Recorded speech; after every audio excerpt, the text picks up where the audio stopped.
Ever wonder why you get excited when you hear the sound of a soda can popping? Well, that's classical conditioning, and we're going to get into that in this video. So, what is classical conditioning? Well, classical conditioning is one of two famous learning processes, the other being operant learning. Basically, it's a learning process that occurs when two stimuli are repeatedly paired and then a response is elicited by the second stimuli and then elicited by the first stimuli without needing the second stimuli to be paired together. What does this mean? Well, we're going to take it back to where it all began.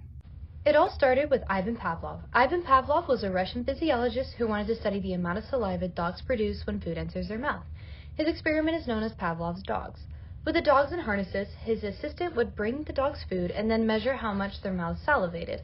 However, the dogs were salivating too early. The dogs began to salivate before the food arrived rather than when it did. The dogs had picked up on some sign that food was coming, so they would then salivate.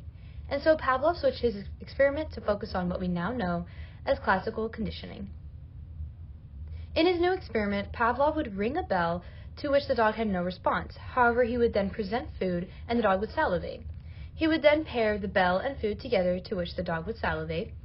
After repeating multiple times, the dog began to salivate at the bell. First, Pavlov established a neutral stimulus.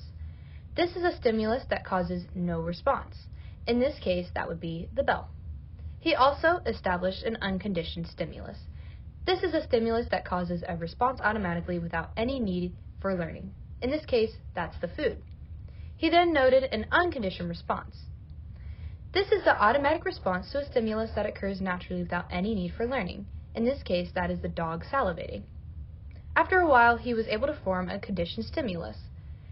This is a formally neutral stimulus that now causes a response because of its link to an unconditioned stimulus, which would now be the bell. And with that came a conditioned response. This is the response to a conditioned stimulus acquired through learning, now the salivating. Alright, let's use a real-world experiment. My dog loves ice cubes. Ice cubes would be the unconditioned stimulus, and him getting really excited would be the unconditioned response. Our original neutral stimulus and now conditioned stimulus would be me opening the fridge door, and then the conditioned response would be him getting excited. When I open the door, he gets excited, and that makes it classical conditioning. And that's your 101 on classical conditioning and your start to understanding psychology. I hope you liked this video and make sure to give it a big thumbs up, guys.